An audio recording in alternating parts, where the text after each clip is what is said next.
Welcome back for another lore video. In this video, we're going to talk about a race that is a scourge of sentient creatures across countless worlds. A race known to harvest entire other races for their own twisted ends. So sit back, relax, enjoy the fire, and let's talk Mind Flayers.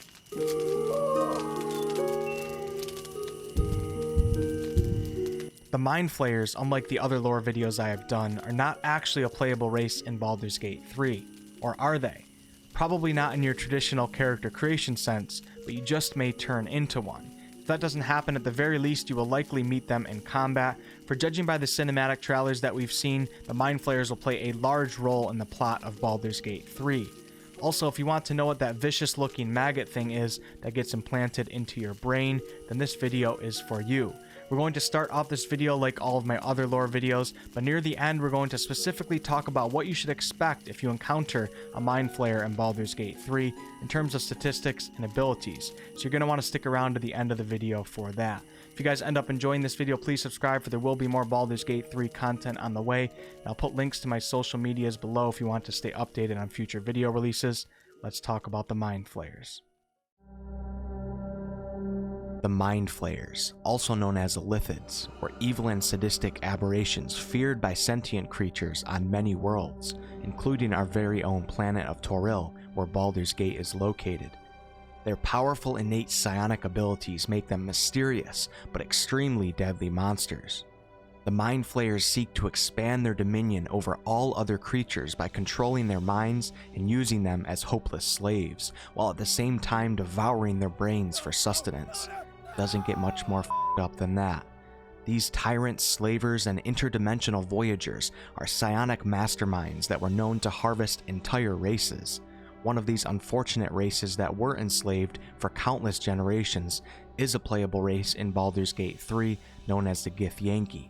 The Githyanki were thought by some to have been humans before their enslavement, but thousands of years of being mentally dominated by the Mind Flayers was said to have given them the emaciated appearance that they are known for. Once the Gith gained their freedom from the Mind Flayer control, a large portion of them, the Githyanki specifically, advocated for a campaign of total annihilation of the Mind Flayers and the subsequent destruction of any race that could potentially enslave them again. It might be interesting to have a Githyanki in your party for the sole reason of seeing how they interact with the plot for which they may feel more personally invested in than others. The Mind Flayers had empires in the astral plane, but the Githyanki's revenge would ultimately bring them all down. The surviving Mind Flayers dispersed and were constantly hunted. The Mind Flayers were humanoid in appearance, but with an octopus-like rigid head with tentacles surrounding a lamprey lifelike mouth. They are warm-blooded amphibians whose blood has a silvery white color. Their hands consist of 4 long reddish fingers and their feet are two-toed and webbed. A typical Mind Flayer would stand around 8 or 9 feet tall, which is a terrifying sight when you add in their alien-like features. If you find one excreting a slimy mucus substance on their skin, it typically means they are healthy from their brain-rich diet.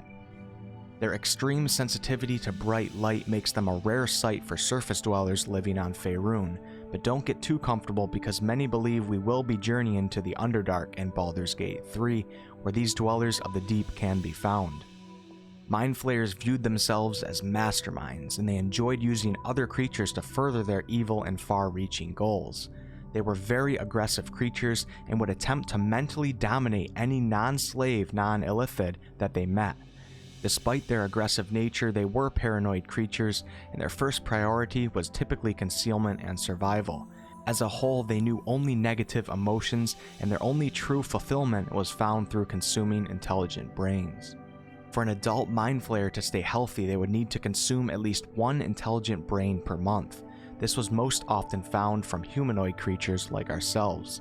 A sentient creature's brain was the only nourishment that could sustain the Mind Flayer physiology, for an intelligent brain would provide enzymes, hormones, and psychic energy that only brain tissue could provide.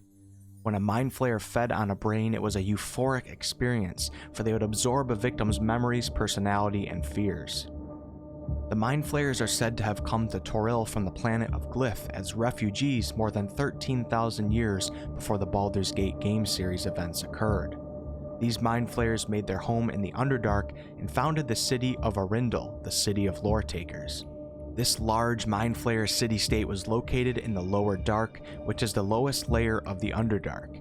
In minus 8100 Dal Reckoning, the Mind Flayers from Arundel attacked the eastern subkingdoms of Shanatar, which were controlled by the Mountain Dwarves. This was known as the Mind Stalker Wars. The war ended with the retreat of the Mind Flayers, but they brought with them many dwarves from Clan Duergar who were experimented upon and used as slaves for more than 4,000 years.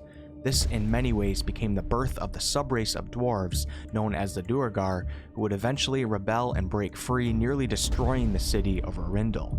The Duergar would go on to find several holds across the Underdark, but like the Githyanki, they were known to be a cruel and heartless race. We very well may end up coming across some Duergar on our adventures, or who knows, maybe they will even be a playable race. Mind Flayers were rarely found alone, for they were usually accompanied by 2 or more slaves that were mentally bound to them.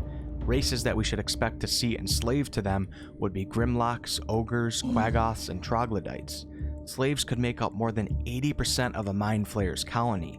The city of Arundel had a population of around 24,000, but Mind Flayers only made up 4,300 of that number. Powerful creatures they are. Mind Flayer colonies operated as a single hive mind with control centralized by an elder brain. An elder brain was held in a pool of saltish fluids and was made up of all the brains of the dead Mind Flayers in the colony. It served as the center of the communication network, relaying information received from one Mind Flayer to the entire colony. It stored all the collective knowledge of the colony and would issue commands to individual Mind Flayers. In the Baldur's Gate 3 opening cinematic, we see what looks to be an elder brain inside a Nautiloid ship, which is a Mind Flayer ship that was capable of traveling between worlds and through the astral plane. It might make more sense to think of a Mind Flayer colony as an individual, the elder brain, for it had extreme control and organization over a colony. Keep this in mind when we come across some Mind Flayers on our adventures. Within Mind Flayer colonies, the Illithids were organized into ideological factions known as creeds, which align the Mind Flayers' philosophies and abilities. Representatives of these creeds formed the Elder Concords, which coordinated the colony's various activities under the Elder Brain. When multiple colonies pursued common objectives, a Grand Elder Council was formed. You better hope you are not the target of that council. Sometimes there would be missions that needed to be conducted that would be outside of the Elder Brain's reach. These missions were dangerous for that very reason, but highly profitable if successful. Objectives like these were oftentimes carried out by Inquisitions, which were small parties of Mind Flayers, or carried out by cults, which were much larger than Inquisitions and headed by 2 Mind Flayers who would constantly fight for power. Some Mind Flayers would remain out of reach from the Elder Brain and could go on to establish new colonies and even seek cooperation with other species, which would most certainly be against the Elder Brain's supremacy views. These Mind Flayers were known as Illithid Renegades, and if I remember correctly, the Drow elf Dristo Erden came across some of these renegades on his journeys. If an Illithid renegade fell back under control to an Elder Brain, they would lose their free will again, which means their new personality and any alliances they made would quickly disappear. Now let's talk about the reproduction of the Mind Flayers and how that ties into our story in Baldur's Gate 3. The Mind Flayers were actually sexless, and once or twice in their life they would lay a clutch of eggs from which tadpoles would hatch.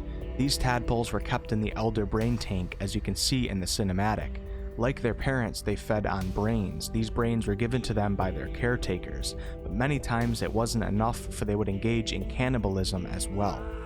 The Elder Brain itself also fed on tadpoles. The tadpoles who survived to maturity, which took around 10 years in the Elder Brain tank, would then be put through seramorphosis, which unfortunately our characters in Baldur's Gate 3 are experiencing firsthand.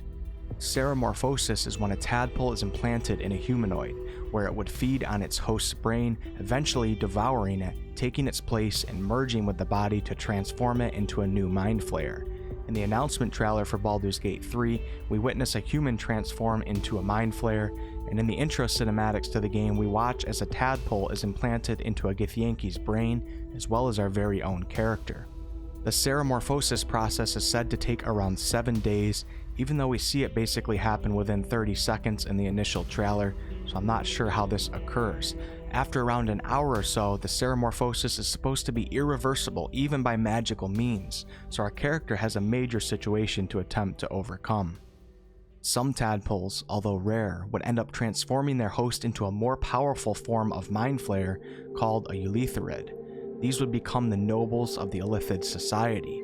These creatures would possess extraordinary gifts of strength and a vile, malicious intellect. Instead of 4 tentacles, they would have 6, and they were also not controlled by the Elder Brain.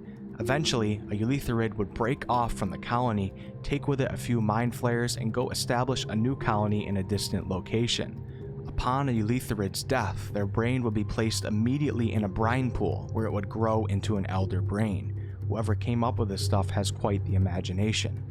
Although the process of seramorphosis was usually only successful when a tadpole was applied to certain compatible types of humanoids, this did not scare the Mind Flayers from constantly experimenting with other races and creatures.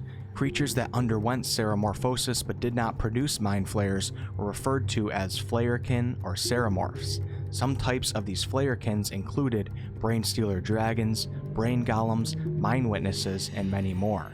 There's also actually a vampiric version of the Mind Flayer called the Vampiric Illithid, which was an undead Mind Flayer that fed on brains as well as blood to survive. So what is a Mind Flayer's origin? Some believe they are aliens from an extremely distant future who have come back in time to prevent their extinction. Others believe they were cursed inbred mutant offspring of humans from an ancient and distant crystal sphere. Some even believe they might have originated in the Far Realm, which was a plane of madness. Most origin myths do agree that in untold millennia in their past, the Mind Flayers were the most powerful race in the inner planes, commanding vast empires from the astral and ethereal planes that spanned multiple worlds. Mind Flayers did not worship entities from the outer planes as deities, and they did not share in the same thoughts about the afterlife as many other races did. Their last desire upon death was to be rejoined with its Elder Brain, which is in a way a form of immortality where the Mind Flayer's life experiences would merge into the Elder Brain's conscious.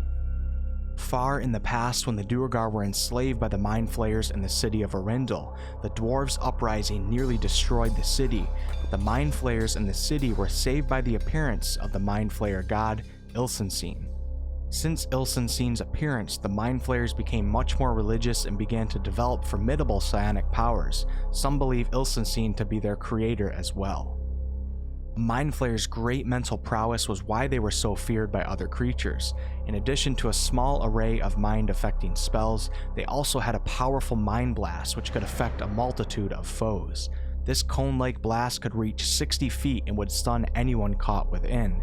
Once an unfortunate victim or victims were stunned, a Mind Flayer would drag them away to feed. Attaching all of its tentacles to the head of their prey, they would then suck out the brain. A Mind Flayer could also levitate at will and detect the thoughts of nearby creatures. Any creature in their vicinity they could dominate or charm, which would oftentimes lead to slavery, or if you were lucky, a quick death. Now let's take a look at the 5th edition Dungeons & Dragons Mind Flayers, which will likely be what we come across in Baldur's Gate 3.